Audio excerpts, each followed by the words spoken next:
I've got men fired before. I complained about them. I called their employers and I posted online about it. And I was just like, this company, someone catcalled me. And then they ended up firing the guys. Do you think they deserve to be fired? I know people will be like, it's a compliment, but it's not. And this is the thing, it's how it is put out there. I had this guy come up to me in the street and he came up and he was just, he got quite close to me and then went, "You're bloody lovely, darling. Wherever you're going tonight, I hope you have a lovely time." And I was just like, it wasn't threatening, it wasn't horrible. He just left it as it was. That is completely different. Like, one is a compliment, one is not a compliment. Catcalling makes me feel naked on the street. It makes me feel uncomfortable because it happens so frequently, and whether it's just whistles, whether it's just the way they all stop and stare, and people who say like, oh yeah, well, you know, catcalling, it's just a compliment. It's not.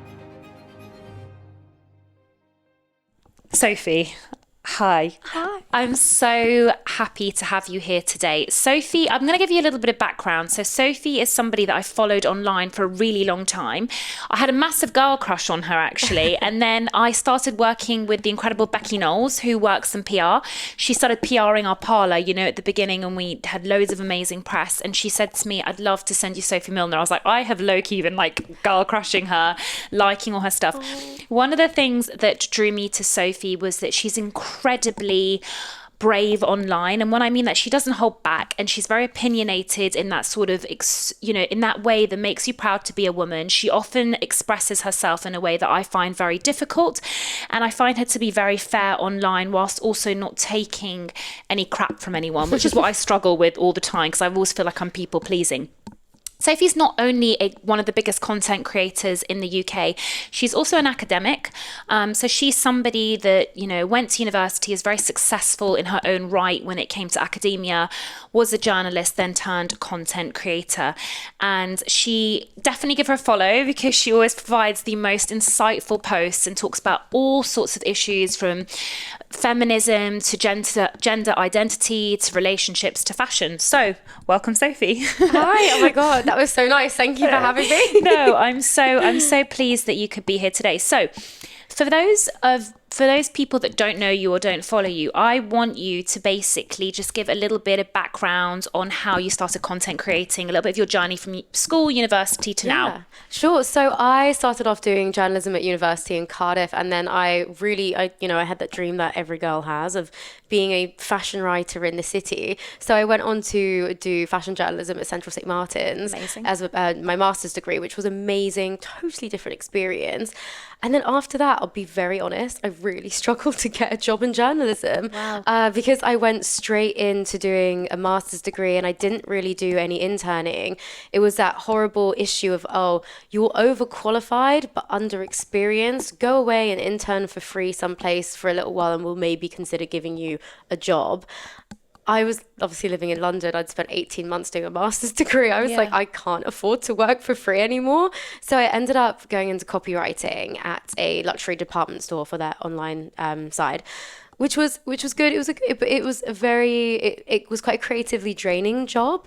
It's definitely one of those jobs that they would be able to do just with AI now. So I don't even know if I'd be employed anymore if I still worked there.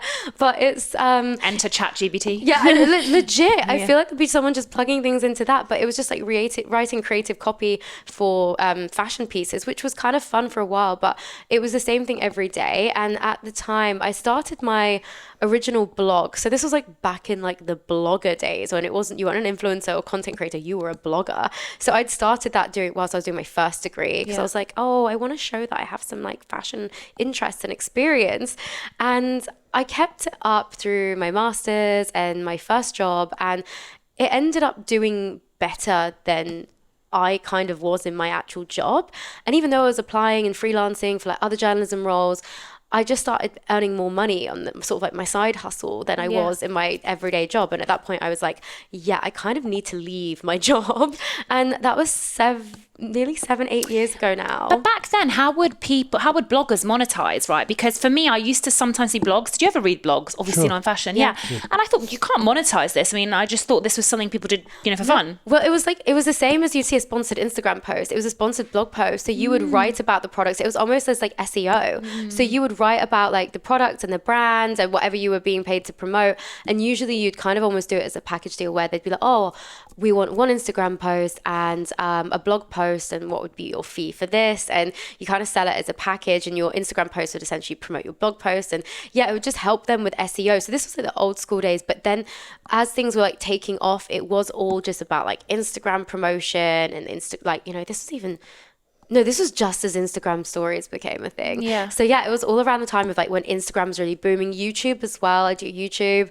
The majority of my followers grew during the 2016 period. Wow. And that was like, I went from having like 0 subscribers to 32,000. And now to this day, I have 42,000. But I've only grown that last 10,000 in the past like 6 years. But you know what? It's so funny because we had someone else who was an incredible podcaster. She actually boomed. So she literally gained like 100,000 followers within like 6 months. And she's at that stage now where she's like, you feel it's almost like a blessing and a curse because you're like, wow, I must be doing something right. And then you grow really slowly and you're like, what am I not doing right? And then you get into that kind of like self-critical space and start to question yourself. So I think, that's the sort of danger about growing so fast, No, it's so true. I grew really, really fast over the space of around about a year. And then everything slowed down. And then you kind of go, you know what? That person describing it as a blessing and a curse is so right, because when I was growing, I felt so overwhelmed. I actually had the worst anxiety. My mental health was nearly the worst it's probably ever been. And I felt very out of control. I also didn't have an agent back then, so I had no real support. And I just moved in by myself, so I was living alone, and it was just very difficult to manage. And I felt like I was getting hundreds of DMs a day, like people just replying to my stories, and people just like sending me messages being like, oh, what would you wear to like your boyfriend's like best friend's dinner, like kind of thing. And I just felt so overwhelmed all the time. I felt like I was suffocating. So when things slowed down, even though I was there like, oh my God, like, do people hate me? Am I doing something wrong? Yeah. Am I a failure? It was all those things.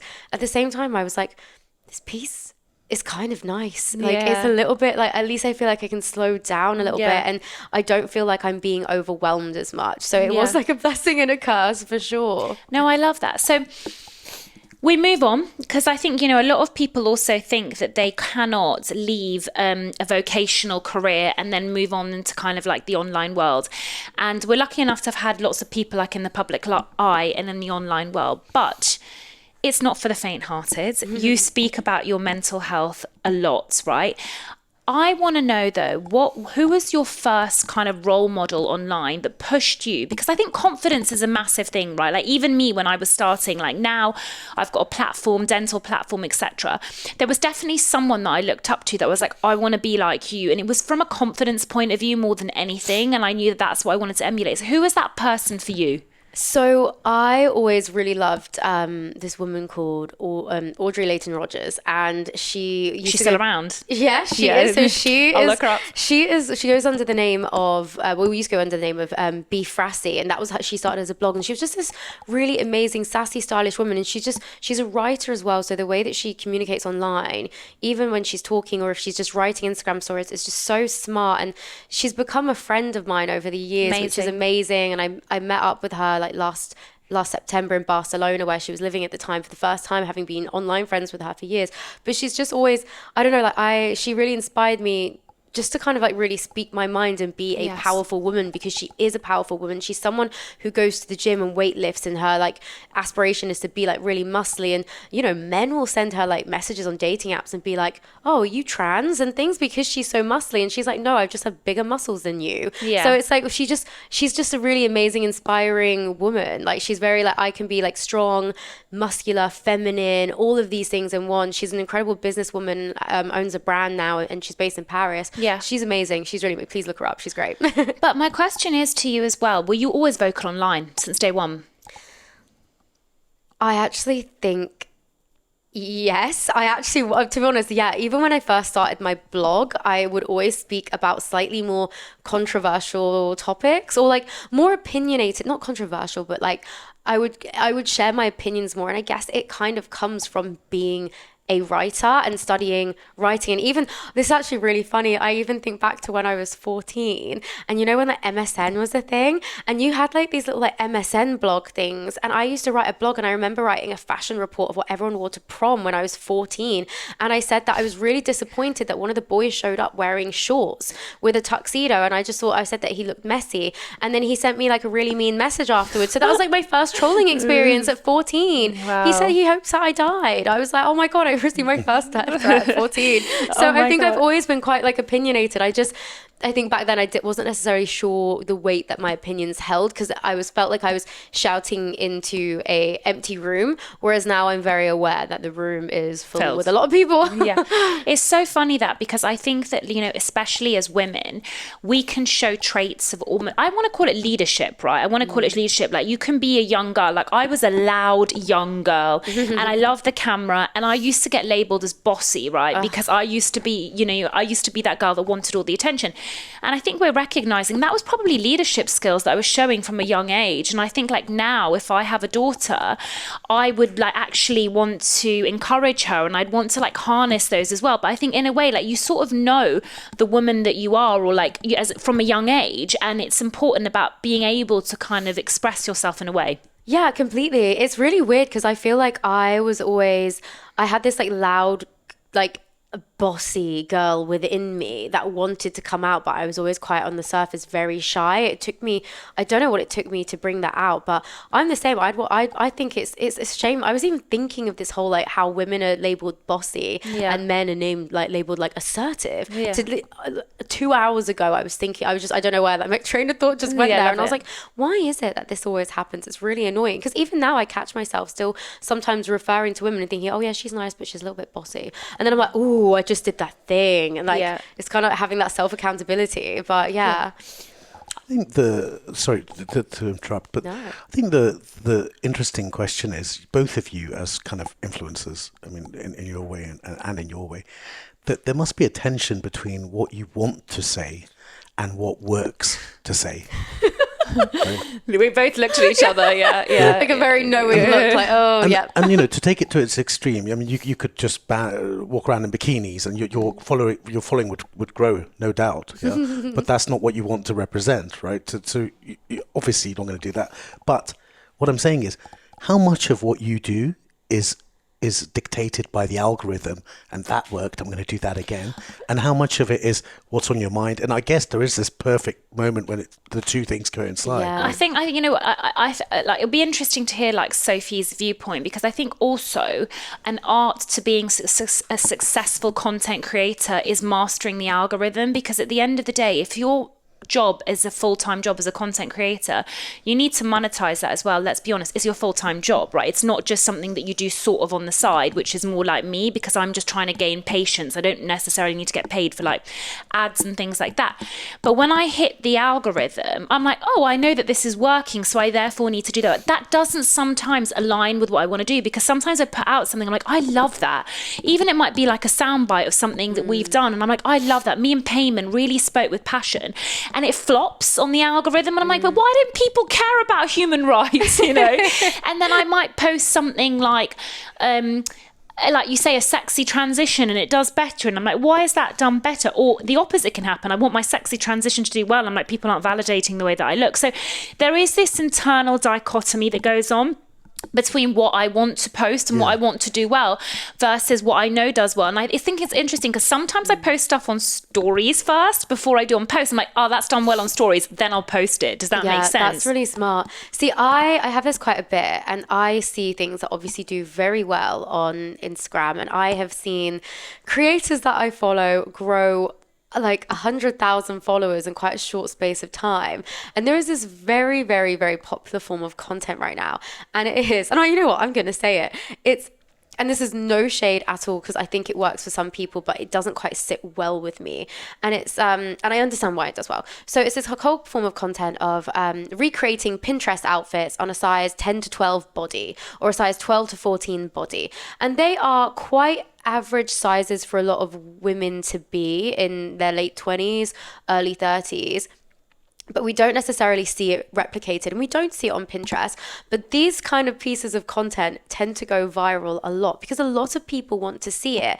But for me, I don't know. I have suffered with a lot of body issues in my life, and I find that content that is very size specific can be quite triggering. And I don't know, but that's just very me. And I don't know, it opens up channels of debate in the comments. And, you know, I've seen other people do it before, and people be in the comments being like, oh my God, you're not a size 12. You're definitely way bigger than that. And oh, no, what are you talking about? She only looks like a size 10. And I just I could never put myself in the firing line of people dissecting my body. And I think when you put out content saying, oh, recreating these outfits on a X kind of body, you are instantly opening the conversation for your body to be dissected and spoken about. So for me, even though I know I could probably gain a lot of followers by doing that, I just can't put myself there because once again, it will destroy my mind and it will trigger me massively. So what's interesting that you say that, because I don't know if you've seen Sophie's content, but Sophie's also been very open about surgery she's had or kind of facial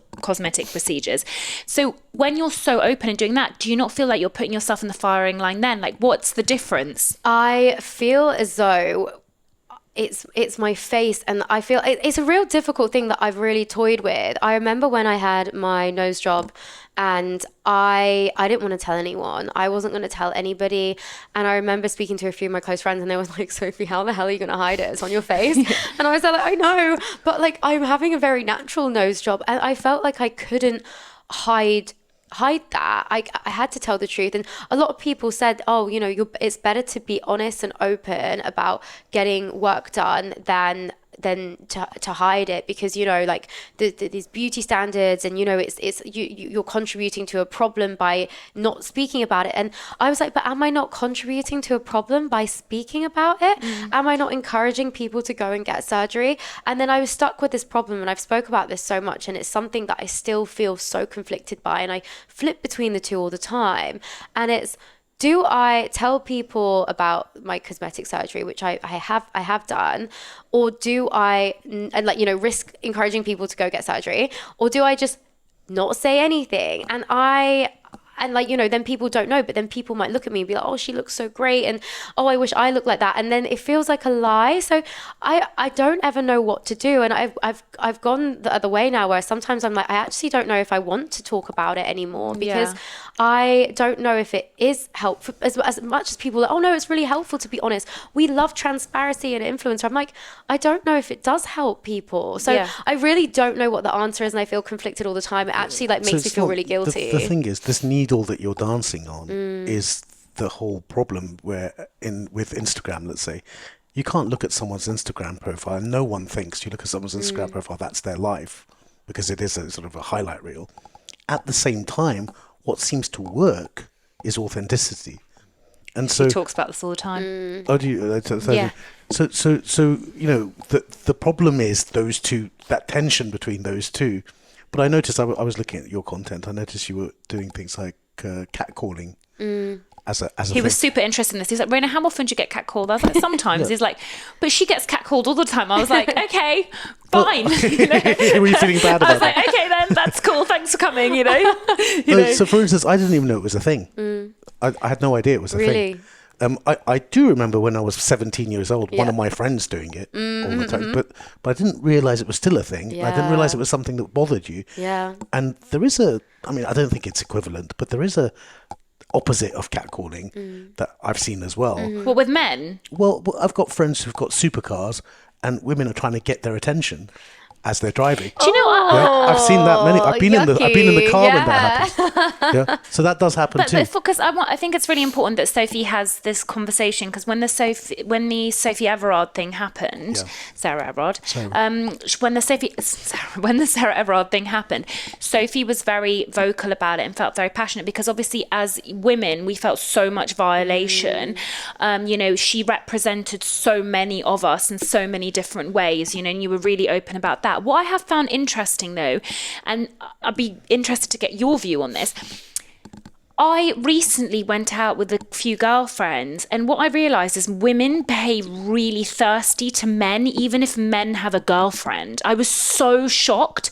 This has happened to me a few times, like where I've been out with my girlfriends and other women are blatantly hitting on their boyfriends, blatantly, and I'm like, whoa, this is such a like boundary, and I felt really, and like my girlfriends get really upset because they're like, I'm standing here, like it's so rude, do you know what I mean? And so I was like, this is so interesting. But obviously I asked the guys, I'm like, do you like that, guys? And they're like, no, we actually don't like it. So, you know, you speak a lot, which is what I want to touch on you on, like, you know, kind of, female energy, male energy, toxic masculinity, all these different elements. So like, let's break it down. Like with catcalling, how does it make you feel? And do you think that we are moving more towards a side where we're actually scaring men off to make a move? I mean, catcalling makes me feel naked on the street. It makes me feel uncomfortable. Even earlier today, I was walking up a road and I saw a group of builders, scaffolders. Instantly I felt anxiety because I was just like, fuck's sake, here we go again. Sorry, I swore. I was just like, here we go again. Swear. Okay, good. Because I was just like, because it happens so frequently, and whether it's just whistles, whether it's just the way they all stop and stare and put down their tools and stare as you walk by, and I know people will be like, it's a compliment, but it's not. And a really good example of this is the fact that there have been times where men in those environments have actually genuinely paid me a compliment. So there was a delivery driver, and delivery drivers can be quite notorious for catcalling and beeping their horns or staring out the window. There was a delivery driver who was doing a delivery, and I was walking by, and he went, oh my God, you're absolutely gorgeous. Have a really lovely day. And it was so nice. Yeah. Whereas that is so different to a man like beeping their horn really aggressive at you and then making you jump and then them laughing at you. That is completely different. Like one is a compliment, one is not a compliment. And this is the thing, it's how it is put out there. I had this guy come up to me in the street, and you know, he sounds really bad. He looked homeless, and he came up and he was just he got quite close to me, and they went, "You're bloody lovely, darling. Wherever you're going tonight, I hope you have a lovely time." And I was just like, you're so nice. That is so, and it wasn't threatening, it wasn't horrible. He just left it as it was. And I think that's the thing. I think a lot of people who say like, oh yeah, well, you know, catcalling, it's just a compliment. It's not if it's not done in a complimentary way. And I think a lot of men will hide what they're doing as a compliment when actually it's just them trying to impose their power dynamics. I've got men fired before because I called their employers. I complained about them. I called their employers and I posted online about it. And I was just like, this company, someone catcalled me. And then actually like the female CEOs called me and were like, we are absolutely disgusted by this behavior. We want to know exactly where this happened. Do you have a photo? Send us the photos. We need the registration plate. And then they ended up firing the guys. Yeah. Like it's happened a few times, and but the companies have always taken it very seriously. So this is what I'd always say. I would always say, complain to the company. And do you think they deserve to be fired? Yeah. I do. They should know better. They absolutely should know better. Like, you shouldn't go around treating people like meat. I don't think so. And I think that's the thing. I think at least they should have been reprimanded. I think, maybe fired was a little bit harsh. But I feel that at the end of the day, it needs to be taken seriously. And I think if someone gets fired, it shows other people, that they're taking it. Yeah, it shows that they're taking it seriously and that other people won't be doing it anymore. So my question is though, so we talk a lot about men's mental health as well. And you know that like the biggest cause of male death under the age of 25 is male suicide. And you know, men are massively underrepresented. I talk a lot about Andrew Tate, and I shouldn't on this podcast, because I feel like we've really failed society if he is the male the person that men look up to. You know, I feel like we've really failed them. But my question is as well, how can we do better? Do you know what I mean? Because also, so on the one hand, I totally agree with you. Men shouldn't treat women like meat. The ones that are behaving badly, you know, should sort of like be called out. We should set a precedent, a standard. But do you not think that also some guys will be like, well, I don't know how to approach a girl. Like, what's the way to do it? You know, like, how can we do better for these guys? And who can be like the person that they look up to? Okay, so this question I feel is twofold. Guys who are like, oh my God, I'm scared to approach a woman. Honestly, if you're scared to approach a woman, then you don't know how to approach a woman. So that's one thing. That's instantly a problem. Go on YouTube, you can find it out. Like, honestly, look at how women find female content creators who say how to approach a woman. Totally. But then the whole thing about actually like men's mental health and them not having a role model, that in itself is a very, very sad and difficult issue. And the thing is, I genuinely do believe there are a lot of male role models out there that are a lot healthier. But I think what we need to, I don't think it's a case of like, oh, we don't have them, because they exist. Like I mean, I'm a big Formula One fan, so I'm like, Lewis Hamilton, he's amazing. Like, you know, he stands up for, you know, women's rights, LGBTQ rights. He stands up for men's rights. He stands up for and he still gives like an alpha energy. Yeah, and he's a mixed race man. So he's like, you know, he's a black man. So it's like, but maybe that's part of the problem. Maybe there's racism in there. That's why people don't want to look up to him. They want to look up to like someone who is a straight, very straight white man who doesn't represent all these other things. And I think that's the issue. I think there are a lot of male role models out there who are good people, but for some reason, a lot of men are gravitating towards these bad role models. And I don't know why that is. I feel like men in society today do feel quite lost. And I think the issue is a lot of women have gained a lot more equality, and men are feeling slightly uncomfortable, like they don't necessarily know where their place is anymore, because they've always kind of had that role of being like, oh, I'm a provider, I do this, I do that. Well, now it's like a lot of women are out earning men in a lot of cases, and, you know, like doing better than men. And I think men are a bit like, oh, well, where do I stand? And, well, you know, you can buy me dinner. And I think it's kind of leveled the playing field and makes them feel like they don't know where they belong. But I don't feel like the answer to that is to then make women feel like shit. Like, no, or like, 100%. you know, I feel like that there needs to be a better solution, but we don't know what that is. Do you know what yet. my pet peeve is? Men that say, oh, she intimidates me. She's intimidating. Oh, yeah. And I know that you think that's a thing. Does that bother you? No, because I'm just like, it's annoying. Like, just man up. Do you know what I mean? Like, why am I intimidating you? Because I have a voice? Like, I'm sure Sophie gets it all the time because I have an opinion, you know? And it was so funny because I was with a group of friends, and one of my friends is dating a very sort of alpha guy, and he was like, I want a girlfriend that's my +1. He's a fool. He's a fool. I love that. I love that. But the intimidation thing is real in so much as when you're younger as a man, I mean, you say that you should just go and find out, but it's very, very, very hard as a man to even approach a girl. Yeah, these days when everyone's in their phones. Yeah, it's, you know, there's nothing, there's no way of making any connection. At the same time, we've got swiping to the right or whatever that is. Yeah. So that's kind of made up for it. Yeah. But the Andrew Tate thing that we keep on talking about, unfortunately, I think it's a case of what you said is right, Sophie, that underprivileged men, by that I don't mean black, I mean, actually, it turns out white underprivileged men are some of the most unrepresented people in society. Yeah, they're the ones who do the worst in society. And that may have been the cause of Brexit. True. Yeah. Fear. Yeah. It's the fear. It's the fear that made them... It's like right now, True. a voice is being given to women, trans people, you know, different races, but white unprivileged men haven't got a voice. And so they've gravitated to this sort of extremes. I don't know if I feel like they don't have a voice. They've always had a voice. I feel like if there's a pie chart and there's like this much voice, I feel like they've always had such a big percentage. But I feel like now, because of like other like slices of this pie are being handed out to more minority communities, they feel like they don't have a voice anymore. But they still do have one. The thing is, Sophie, so you speak for trans people. Yeah, what the percentage of those compared to white men?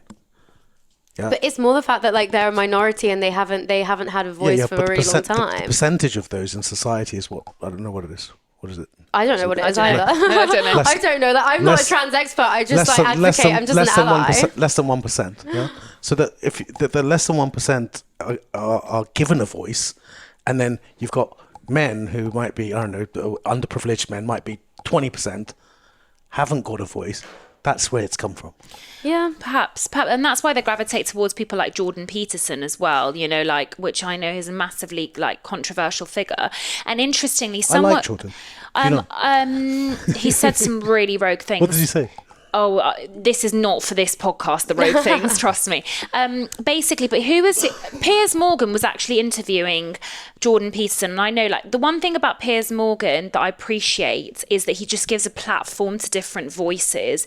And recently, like, I know that, like, a lot of people don't like him, and I completely can see why. But I think only very recently, I'm like, the person that he put, like, for example, like, as you know, like, I'm from an ethnic minority, and he recently allowed, like, a big YouTuber who was, like, from Egypt to come on there that would normally be considered quite controversial. And he had a voice, you know, for the Middle East. Anyway, so when he came on there, he said to Jordan Peterson, he's like, you sound like you're the voice of, like, sad, lonely white men. He actually said that. So as you were saying that, I was like, it's kind of true. So they do have that voice in a way, you know. I do think that there is that sort of representation. One thing that I wanted to ask you, though, as well, is that, you know, you're very open about your mental health online. Do you feel over the last decade that your mental health has become, you know, very difficult because of being online? Or do you think it's because of the difficulties of just growing up, as it were? Definitely, online is a big trigger, and it has been a big trigger for me. I think especially when, like I said, my platform was growing a lot and I felt very overwhelmed. And even sometimes it feels, I don't really get a lot of bad comments anymore. But I think it's because you call them out, and I admire you for it, because even when you get, like, the negative Nellies, you'll screenshot it and be like, and today's, like, winner is... You know what? I've actually stopped doing that as much because I actually felt like I was feeding it more. And I'm in very much so, like, this kind of very transitional phase of my life where I usually call a lot of stuff out, but now I'm a little bit like, I'm very pick and choosy with it, because I'm like, actually, do I really want to spend my energy on that, or do I just want to just let that go? Like, unless it's, like, really bad and I feel like I really need to, like, argue with my case, I feel a lot of people that come to you and complain about things or have a go at you, it's the thing is you're not going to change their minds, and trying to change their mind is actually a total waste of your energy, and it's not worth it. So even the other day I posted about something and I got some shit for it quite quickly, and I deleted the thing, and I just instantly I was like, I could get into an argument with this person, or I could try and explain myself, but I was like, there is no point, because they're never going to see my point of view. They're just not. That's the thing. And I just find, in terms of my mental health, it's really changed over the years. I'm in a very good place with it now, where I find it easy to let things go. But even now, I find it's just TikTok. People are so mean on TikTok. Like, I don't even look at the comments. Like, I don't usually look at the comments either, but it's just like, when I have done, I'm like, and it takes me back to how I felt when my platform was first growing, and, like, I would get really mean comment about the fillers that I had back then. To be honest, my fillers were really awful back then anyway, so I kind of deserved it. But it's difficult. And I've gone through, like, bouts of depression over the years, and I spent 3 years on antidepressants, which I then, you know, came off, and I'm really glad that I came off them. Can you tell us a little bit, if you don't mind sharing, though, do you believe, because we were talking about this, do you believe the antidepressants in hindsight masked your symptoms rather than got, like, to the root cause of them? And do you think they had their place, and would you take them again if you needed them? Okay, very, very, very complicated, simple question, but complicated answers and very conflicted feelings. So I would absolutely personally try and avoid taking them again. And this is simply because, for me, after a while of being on them, they really numbed me out. I also gained a lot of weight on them, which then I have body image issues. And then that I went into really full-blown body dysmorphia, where I was, like, then experiencing a whole different mental health issue, and it was horrible. So I felt really out of control of my body. So it was really difficult. So it was like, oh, what do I have? And I then actually came off them. And, like, really, I was in Bali, and I actually didn't take enough with me. And I was like, oh, God, I'm going to have to stop taking my antidepressants. And I was like, I'll halve them. I'll wean myself off them. And then I just actually was fine. Like, I didn't really have any withdrawal symptoms. And I was in such a good place mentally, because I'd been really doing the work. And I'd always tried to do the work. I'd been in therapy for years. But I don't know, something just felt different. I felt like something had shifted in me. And I really started looking into, like, more holistic ways. And I'm never going to be one of those people who's like, you're going to heal everything holistically. But I will always try and be someone who will heal heal something holistically first. And then after a few months of being off my antidepressants, I then started noticing I was getting depressed again, but it would last for like 2 weeks and then go away for 2 weeks and then would come back for 2 weeks and go away for 2 weeks. And then it hit me in January this year, that I thought it was PMDD, which is premenstrual dysphoric disorder, which is essentially severe PMS. And it's not really known exactly what causes it. I'm so sure. And it's like, but basically it's like having suicidal thoughts and tendencies and ideations before your period. You you can't leave the house. You have no energy. You have rage. You honestly become a monster. And it is like PMS on steroids. And it felt like someone just flipped a switch one day in my brain. I'd wake up and I'd be a different person. And it was really scary. I used to actually feel like I was hallucinating, like the walls were closing in on me. And it got very scary to a point where my parents had to come down and stay with me for a while because they were like, we can't let you be alone. And I went and saw a specialist and they were like, there's several routes of treatment, but once again, it was going to take me back down to the antidepressant route. And I was just there like, which actually I look back and I'm like, was my antidepressants just masking PMDD for years? Was I ever really depressed or did I just have PMDD? I don't know. But either way, whatever happened, I just changed like my diet and the supplements that I was taking. I started seeking holistic measures and getting acupuncture a few times a month. And it completely changed everything. Yeah. And it took a little while, but like I actually feel in control. And even just knowing what it is, like tracking my cycle, knowing when it's coming, I feel more in control of it. So if I just manage my lifestyle a little bit better. I totally agree. I think knowledge is power. And I'm the same as well. Sorry, Pay, this is a very girly like route. But ultimately, what I realised is like hormones are the things that like really, really differentiate us. Like it's crazy, like for women. And I'm sure you've seen this with your wife as well. Like it really does control things. And it really even like my decision-making process is completely altered at like certain points. Now, having an app and knowing at what point I am in my cycle has totally empowered me. Because like I said, if I'm like, why do I feel so crap today? And like the world is like caving in on me. And then I'll look and I'll be like, okay, I know I feel this way because of this. I'm still feeling this way, but I know that this isn't a permanent state. And I think there's something so powerful in that. It is. It's so true. And I think it is one of these things that I think women's hormones have kind of been laughed off as like, oh my God, hormonal. Yeah. And we do it ourselves. Like, oh my God, yeah, I'm just PMSing. And like we do it to kind of like normalize it and just make it not seem like a big deal, but it can be a really big deal. Do you guys think the stigma of talking about, PMS is a thing that we should get over, and it should be that you should be able to say, it's my period and I'm not feeling like talking about this or whatever I think 100%. You know what? Like there are days, I don't know how bad Sophie's gets is, but there are days where I really don't want to turn up to stuff. And I almost feel like I need, like if we acknowledged it and validated it, and I'm like, my PMS or PMDD is so bad today. I feel crippled. I don't want to leave the house. That's how I feel sometimes. Yeah. But I feel like I can't say it because people will be like, get over yourself and take a paracetamol, when it's actually more complex than that. I literally just want to be on the sofa doing nothing and like brood. Do you know what I mean? Like, I think it's actually really brilliant. There are so much more conversations happening from, like big celebrities and, people who are in like the medical industry talking about this and the impact of it. And I'm seeing it more and more, even globally, like people speaking in America, like Australia talking about it. So it is getting a lot more. Even like PMDD was on it, like it had like a little feature in Emmerdale. One of the girls in Emmerdale had, I think it was Emmerdale. So it is getting more publicity, which is great. Are you not conflicted about it though? Because there's a misogynistic side that says, oh, women shouldn't be judges because what if they're having a bad day? In Islam, it's actually written. It's one of the things that's written. So you're not conflicted by that. I'm quite conflicted myself, because there are women I know very close to me who I never know when it's their period, and there's women I know who tell me every that's gonna be me. But I'm a bit conflicted because to start with I used to think, well, don't tell me about it, to handle yourself. But then when you hear about the stories of how bad it can be, like suicidal thoughts once a month, I mean, it's a ridiculous thing.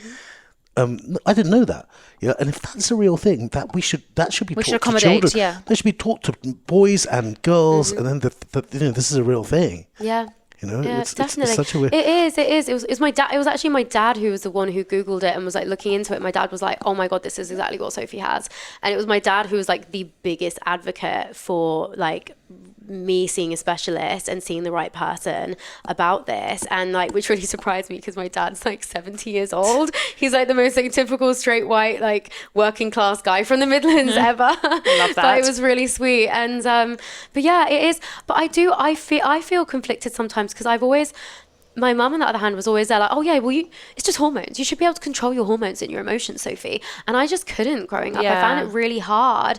And like there is that thing in my head where it's like, well, I should be able to. And I don't like the fact that like I'm affected by this. Like I don't like it, and it makes me feel like a weaker person, and it bothers me. Whereas now it's like, I'm just like, you know what, stop trying to fight it and just go with it. And like, if I'm having, like I said, that I don't get the suicidal thoughts anymore. Like I don't get this and that, because there is whatever I'm taking now to help, and like the acupuncture, it has just alleviated everything. It's managed it, and it's amazing, and I haven't had to take anything else. But a lot of women get it worse. The only thing I would say about talking about it, I found like people suggested forums. They were like, oh, look on this forum on Reddit, and look on this, like join this Facebook support group.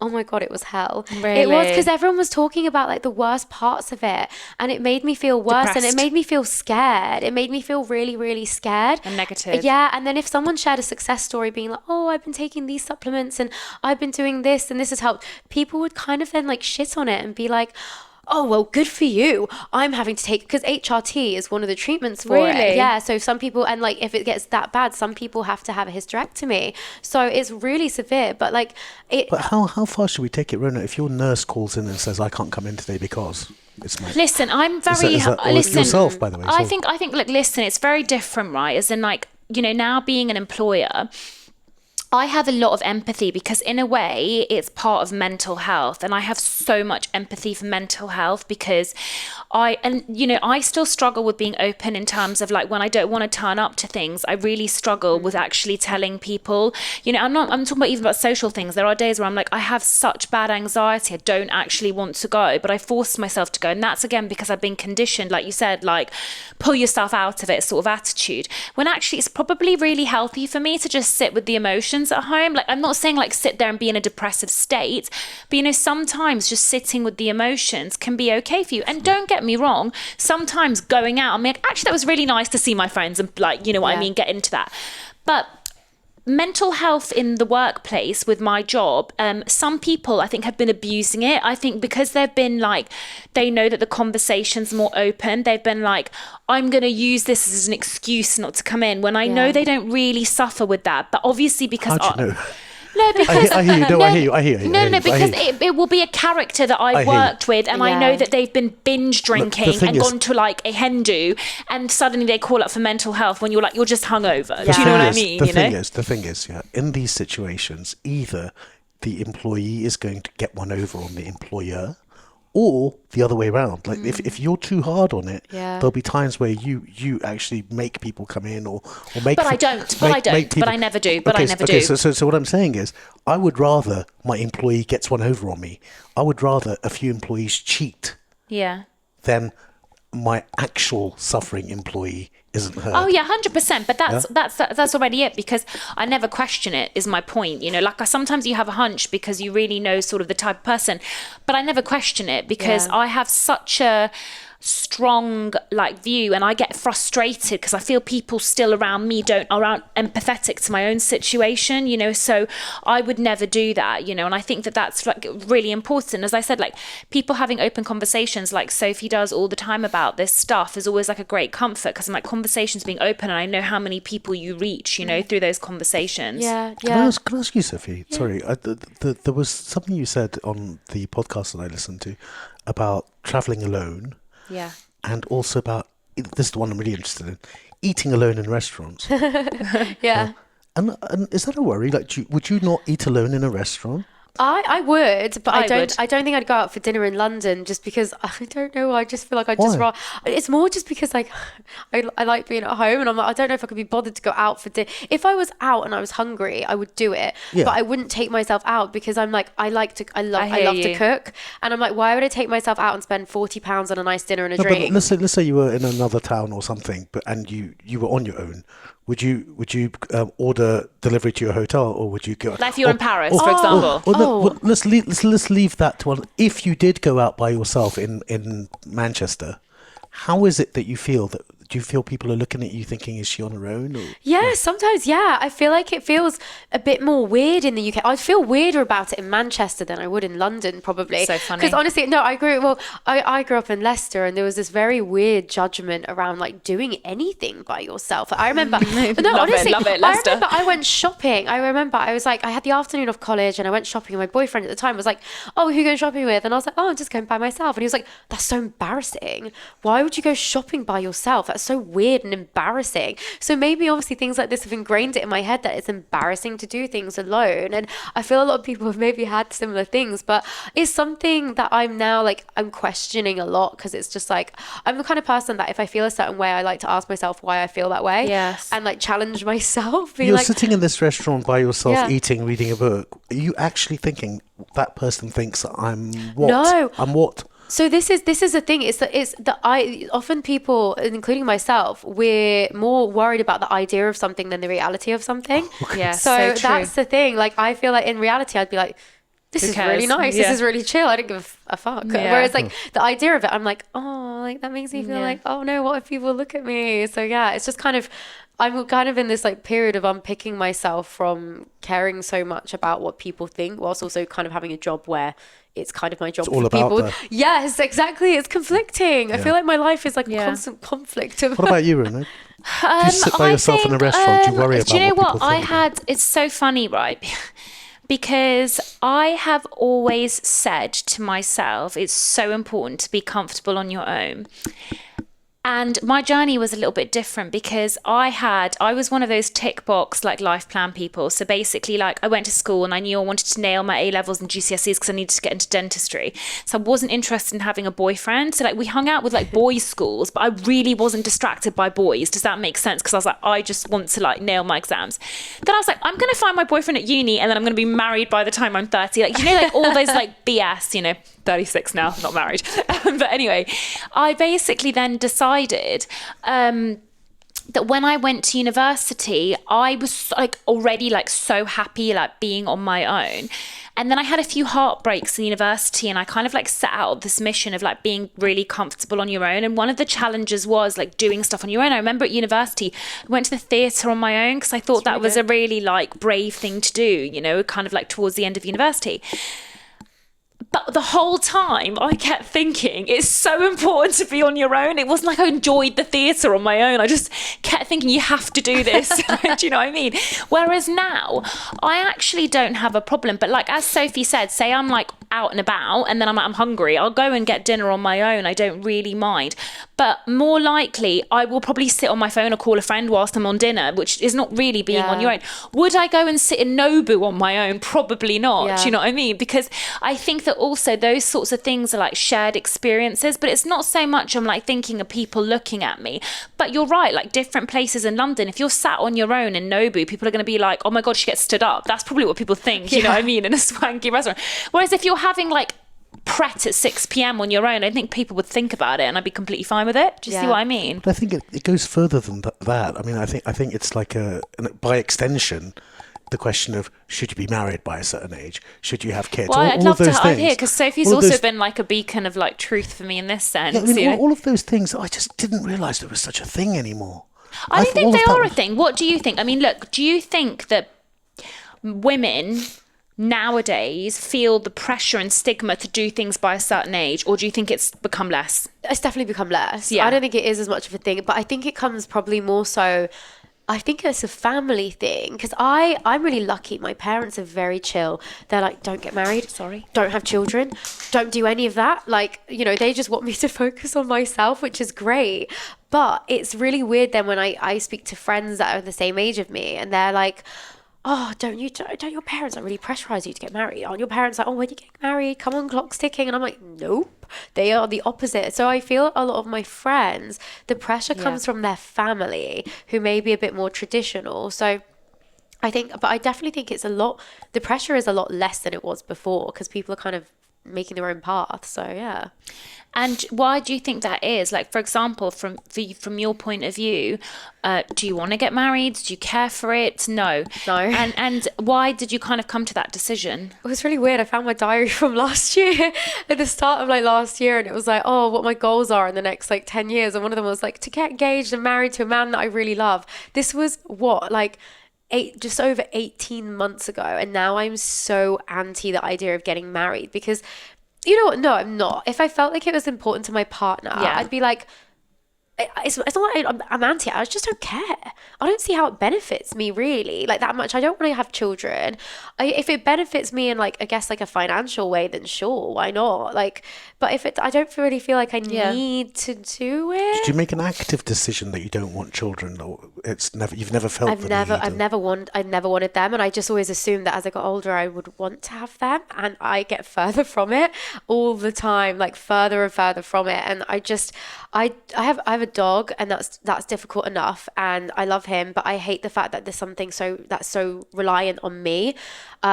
It's stressful. It's very stressful, and I know how much I love and how much I give, and I give everything of myself to others around me, and the thought of having to give that to a child for the rest of my life is actually a really terrifying thought. Like I'm so happy in my own life. I don't feel like I need to give that. I think that's really important as well, Payman, because as you were saying, like, again, society has been like, because women can reproduce, they should reproduce. Yeah. Whereas there are some women that really resent having children, or really resent, not everyone loves, the thought of being a mother. Not everyone wants to be a mother.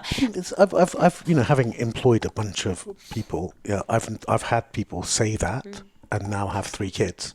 So I've seen the transition. Yeah.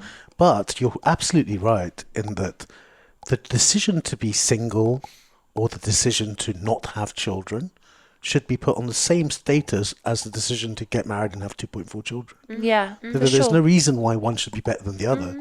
At all, because in the time that I'm feeding my baby, you could be feeding the hungry in wherever in Africa. You know what I mean? The one is not better than the other. Yeah. It's just a different choice in life, a different ways of living. Definitely, and I think that's the thing. I think people need to remember, like, it's a choice that people make, and like I don't want kids, but I want my friends to have kids. I don't want to have a life without children in it. I want to be able to like meet my friends' children and have that. Yes. I just want to be able to give them back at the end of the day and just like not have to worry about it. So yeah, I think it's really beautiful. But choice is important, and respecting others' choices is important too. Absolutely. Yeah. So tell me something, Sophie. How do you handle, we talked a little bit about people giving their like unsolicited advice and opinions, but how do you handle feedback? Do you think that there is a difference between criticism and feedback, and if so, how do you handle it? Absolutely. I feel like you can definitely put it into different boxes here. There's people who just want to criticize you and get a reaction and make you feel bad, whereas there's people who will give you feedback, and you know what, there may be an element of kind of like a gotcha kind of thing with it, especially if you're a content creator or someone with a platform who speaks about certain things and speaks about issues. I think people assume that you have like, you believe that you're more morally superior. So if you say something or get something wrong and they want to criticize you on it, people tend to revel in it a little bit, as if like, aha, I got you, like you made a mistake. All the time in dentistry. Yeah. Yeah. I bet. And I had it the other day. I actually kind of like, I sent out an email without really thinking too much. It was a newsletter. And I got a couple responses from it being like, oh, this was a little bit like kind of too focused at straight people. It wasn't very inclusive. And you know what? Like, even though like that kind of bit of criticism was like, oh no, like it was like a knife in my heart and I felt like I'd really messed up, it was actually pretty fair criticism for them to give. And I just said like, I'm like, thank you for like opening my eyes to this. Like, this was actually like, I really appreciate it. And I would never ever want to make anyone feel excluded, because ultimately, as annoying as it can be when someone criticizes you, that kind of criticism I know comes from a good place of being like, you know, like I want to be included. yeah, exactly. Or I felt excluded by this, and it's just like I'm not the kind of person that ever wants anyone to feel excluded. So I'm like, you know, I'll take that on board. But sometimes when it's criticism, when someone's just being mean, it's just it's that kind of criticism, I just have to ignore it. I literally said earlier before you left, because I was saying that I was getting some hate online earlier on this week, and someone said, I'm unfollowing immediately. And I literally wanted to reply and say, this isn't an airport. You don't need to announce your departure, love. You know, like, I just don't get it. Like, you know, like, shut up, you know, like, and people feel that they need to tell you that, like, as if also because... There's a virtue signalling in it. And I think there's a virtue signalling in the comment you had as well, right? Yeah, I think even though you think that it might have been, you know, something, you know, okay, but it's a funny thing because social media has got the comment section. Yeah, that's what makes it social. Yeah, and we like the nice bits. We obviously don't like the criticism. It's a weird situation we're in that anyone. One thing we've discussed a lot on this platform is the idea that sometimes a fashion influencer isn't allowed to also be deep. So true. Or a dentist isn't allowed to be shallow. Yeah, it's like I can't talk about fashion apparently because I'm a dentist. But it's like, but this is the issue, and this is what I said to a couple of my friends. I think that society still has an issue with women being more than one thing. They like to put women in boxes. It's like, oh, you need to be like hot and pretty, but you don't need to have an opinion. You need to be the smart, intelligent dentist, but like not hot. I don't want to see your outfit and how like cool your outfit is and your hair. Like you know, you shouldn't be showing that. And I think even though women can be more than one thing, I think people have an issue with it, and I feel like they're like, oh, but it makes me feel more comfortable seeing you as this. So it is people. I don't even think it's just like women. You know, like I was talking about. I used to think a guy who's really into sports isn't into politics. It's true, because we had someone on this podcast that's really into sort of like sculpting his body, but he's actually really intelligent as well. And I think like again we have that stigma of like gym bros. Do you know what I mean? Like if you're somebody, and I think that it's really funny as well because there's also, and this is something I want to delve into you as a strong woman. I've always been attracted to strong women. So that's why I gravitate to women like you. And it's really funny because Payman told me a few weeks ago that a certain female didn't want to come on this podcast. Look, he's like dying. Okay, fine, I won't bring up. Okay, so I've been told before there's certain females. I don't see you as a strong woman. Oh, thanks. So there he winds me up. He winds me up. What do you think being a strong woman is like a... No, but you know, I've been told before that like certain females who I have no idea who they are, by the way, will be like, oh, Rhona doesn't stand up for female rights, or Rhona doesn't. And like, I'm such a kind of like cheerleader as well, by the way, and I don't even know who they are. You're out of the ordinary. Yeah, but what does that even mean? See what I mean? You know? No. Yeah, you are. You're an outlier.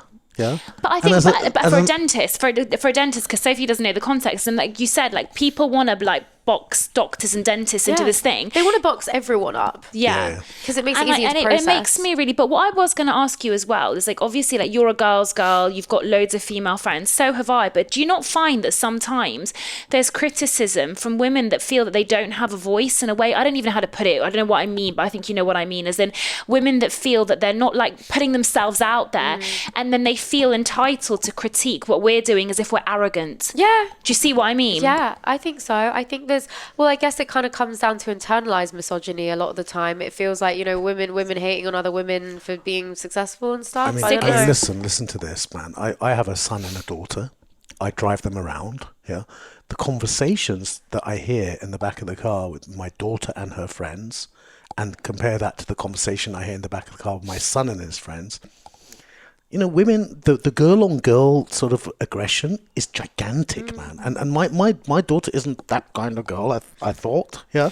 But the girl-on-girl aggression, it's just a thing. It's who we are, you know. I think that we need to kind of accept that to some extent as well. Well, this is the thing I want to ask Sophie. So Sophie, just, you know, for people that don't understand, can you explain what internalized misogyny is? It's basically when, they're probably going to really like mess up the explanation. So misogyny is obviously like the hatred of women, and internalized misogyny is when women hate on other women, but it kind of comes from things that are essentially sort of set a lot of the time by men, but it's essentially women hating on other women. A self-hating woman. Yeah, it's just women hating women. But there's a lot of it, and it's a real shame, because it's like sometimes like the issue is the majority of criticism I get, I mean, obviously most of the people who follow me are women, like 87% or something. So obviously the majority of criticism will be from women. Yeah, true. But it is I think the issue is, and this comes back to what I said not too long ago, I really like to challenge the way that I see things. And if I feel a certain way, I like to challenge myself and be like, well, why do I feel like that? Correct. If why am I triggered? Yeah, exactly. And I remember I first did this years ago. I must have been 22. I was working in a Mexican restaurant whilst doing my master's degree, and I finished at like 2 a.m. It was a really late shift. Walking home, and these girls are walking through Soho looking amazing. 3 girls, tall, beautiful, stunning. And I was there wearing like this awful like Mexican covered food everywhere, smelling badly. And these girls walked by, and I just said in my head, I went, slags. And I caught myself, and it was like, why did I say that to like, I didn't say it to them, but I said it in my head. And I was like, I said that in my head because these 3 beautiful, confident women are going on a night out, and they're going to have a really nice time. They look amazing. I've just finished a 12-hour shift, and I look and feel like crap. And it's a jealousy and an envy thing. And I was like, this is really uncomfortable and horrible. And I don't like that I did that. And I started picking it apart, and I would notice myself doing it, and then was like, no, I need to change it. And it's something that I really changed over the years. Yeah, and it's something I really changed over the years. Sometimes it even gets me now, like if I see like another influencer on a really cool press trip, and I'm like, oh, bitch. Yeah. But I'm like, that's coming from jealousy and envy. It's a me problem. Do the work. Yes, it's a me problem. But unfortunately, a lot of people will do that. And they're either, they're not self-aware enough to recognize it, or they just simply won't ever admit it because they don't want to admit that the issue, they feel triggered in themselves, and that seeing someone be, I don't know, like loud or cringy or whatever online, it makes them feel this way in themselves. And like, that's what I'm trying to say to you. So you might not think that, but like, I put myself out there, whatever you think. So when I get the criticism from the other female dentists, I'm like, but why are you hating on me? That's a you problem, because what I'm doing is not necessarily hugely controversial. You know, let's put out there, so this is a you problem, and you may justify the you problem by inflicting and projecting on me. And the thing is, I'm really good at the self-reflection as well, because as Sophie was saying, when I catch myself being triggered, I'm like, why am I triggered? You know, why am I triggered by that? Oh, okay, I must be going through something for this reason, and I've got to stop myself in my tracks. Also, I've got enough self-awareness to know that if something is triggering me, I don't need to troll them or comment on it just to make them feel bad, to make myself feel better. Yeah. I will just mute the story or the post, you know? There's a positive side and a negative side to everything, yeah? And so the positive side of this thing that we're talking about is like empathy, yeah? Mm-hmm. If you feel things, yeah, you'll feel bad things as well. Whereas men don't do this because we just don't have that level of, you know, the wave going so high and so low. Sure. We're just not feeling much at all. Yeah. Feeling's not our thing. Sure. Yeah. So maybe that's that. But what I'm saying is, like, because I see it in my daughter, you know, they're 13. Yeah. I can see it. What I'm saying is part of being a woman. Yeah. To have these things. And of course, it shouldn't be toxic. We should know it about ourselves. And what you said there was just beautiful. The self-awareness of where is this coming from, and recognizing that it's coming from a place of jealousy or self-pity is a beautiful, beautiful way of looking at it. Because you're right. I don't think there's many people who don't know, you know, just feel anger, let's say. And, Sophie, do you feel ever pressure to talk about things online? Because I think with the rise of influencers, we know that they have more weight and gravitas even than certain celebrities. Again, we had another content creator on this platform before, and he had said, you know, like, actually most people now, like young people, say that they're the people they aspire to be like, or people they look up to, are actually content creators, which is great, because I think you have the ability to change the narrative. But do you feel that you have to now talk about every single kind of relevant issue, or do you feel that you're pressured by your audience to do so? I definitely feel like there can be a lot of pressure. If certain things happen, I will sometimes have people be like, "Oh, have you not seen about this? Have you not seen it? Like, why haven't you posted about this?" And you can get a lot of pressure. But the thing is, for me, I speak about the things that I'm knowledgeable about and also that I'm passionate about. And also, I think people do forget that creators are, we're not news outlets, we're not, and also like we don't have the facilities to fact check everything, and there is so much misinformation that spreads online these days, and I've seen so many influencers post misinformation recently, and like it actually is really harmful. And it's once again this is all about like conflicting issues, because it's like I feel like there should be, if you speak about something, you should probably speak about things, but then also at the same time you have the right to not speak about it. Like, it's, at the end of the day, yes, influencers have a lot of power, but what that power can be really severely misdirected if they're sharing the wrong thing. I think there's responsibility, which is what you're saying, and people don't recognise that whilst their platforms carry weight and gravitas, there comes responsibility with that. And like you said, if you post something that's incorrect, it can cause more damage than good, and you can actually cause more harm to people. So I think that comes that recognition. And I think, I probably don't get it as much as you, but I still get a lot of pressure. Rhona posts this, Rhona posts this. Sometimes they want me to post about something so random in a country I haven't even heard of. Do you know what I mean? And I'm like, listen, guys, like, and I don't like people dictating what I should and shouldn't be posting. I consider myself to be a fair and humanitarian person, but also my stance is that as a medical professional, I have responsibility and I've undertaken an oath. So the way that I provide information should always be somewhat fair. Does that make sense? And that's why I like to think to myself, and it's funny because then I get people like, you're too neutral on this. You're not taking enough of a stand. And I'm like, no, hang on a second. If you're an intelligent person, you can kind of read between the lines. But just because I'm not saying like this person is awful or this is this, it doesn't mean that I'm not, drawing attention. But as you said, I'll only put out stuff that I know with confidence is true. Yeah, I'm completely with you on that. And I also, me being the kind of like positive person that I am, and I try and always look for the good in people. I think there's two sides of looking at it. I think, you touched on virtue signaling earlier. I think there is an element of virtue signaling in it, and that can come from some people.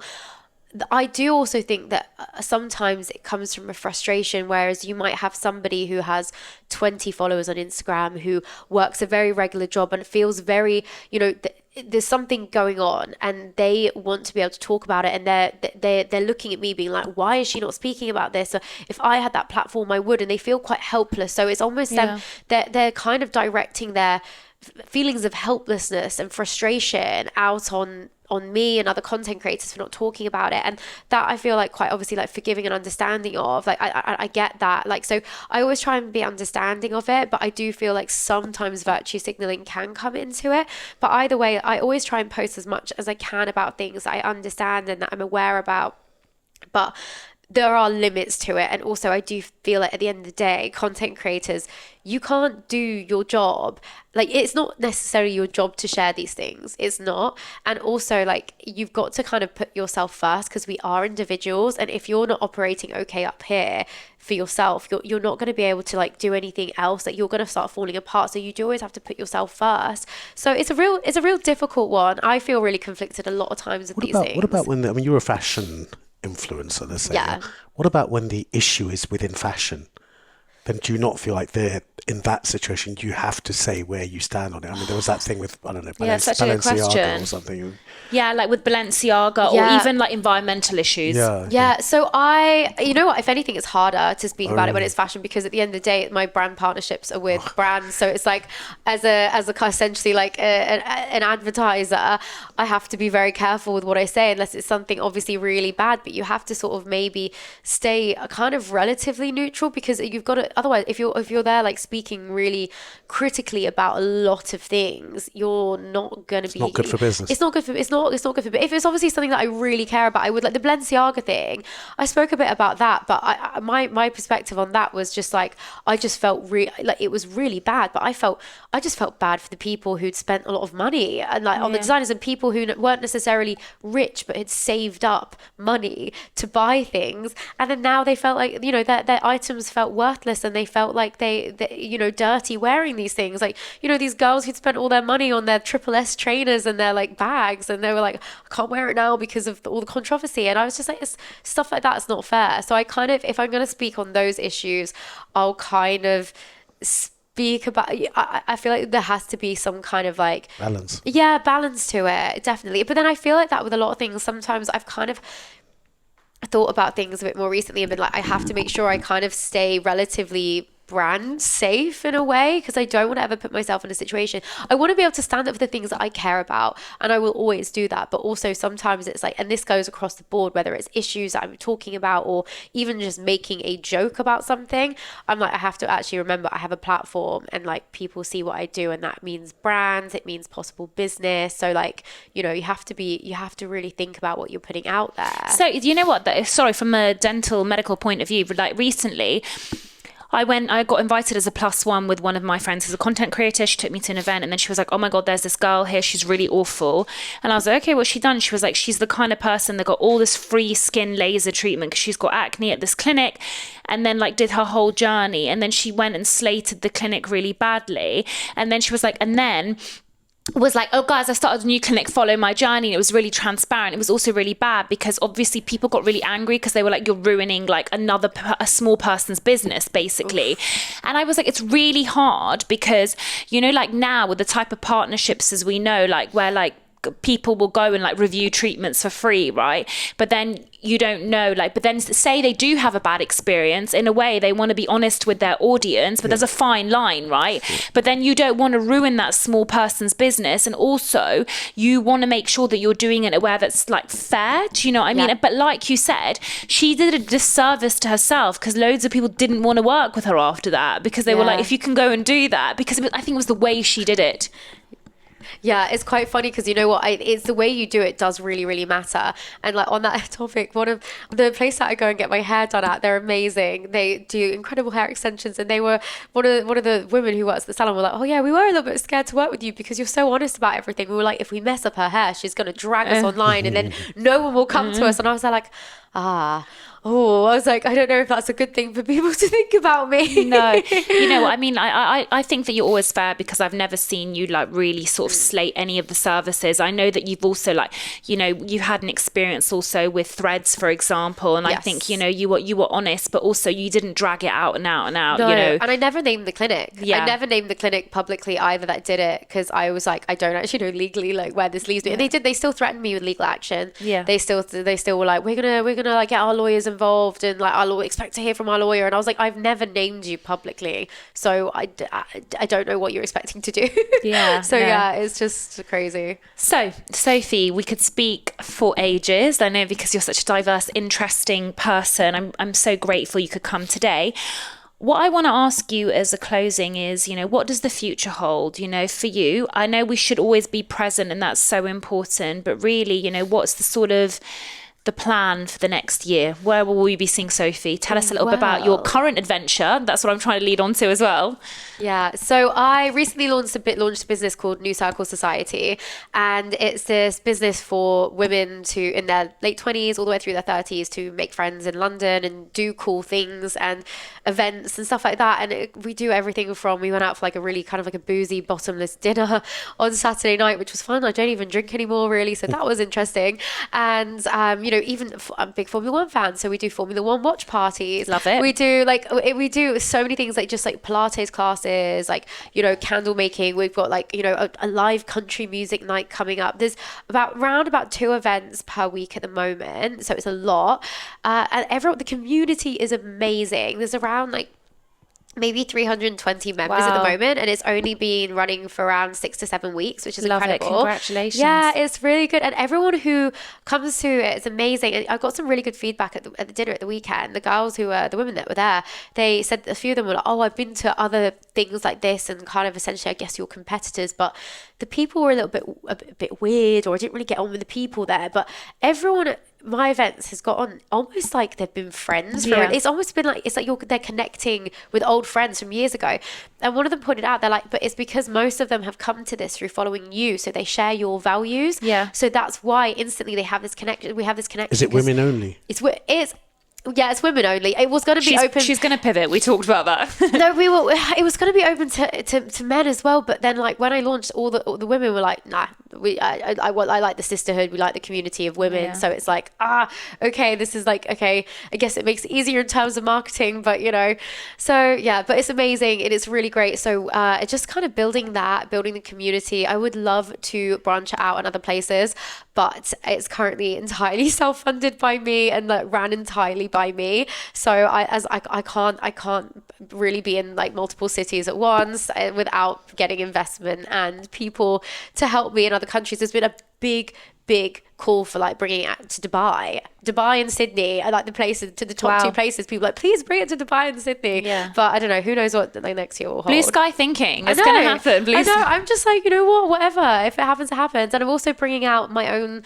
like clothing line in collaboration with a company called Label Rail, which I designed with some designers, which is going to be really cool. Amazing. So that's going to be coming out early next year. So loads of exciting things. Amazing. It's just lots of cool Watch stuff. this space. Yeah. Sophie Milner is the very one. Impressive. Yeah. But thank you so much for sharing your insights. As I said, Sophie's been a beacon for me throughout my social media journey and like speaks out on most issues. I was thinking that I couldn't articulate myself. So I really appreciate it. And I'm sure you provided a lot of insights for a lot of people. Oh, guys, thank you so much Thank for you having me so on. Take care. Thank you.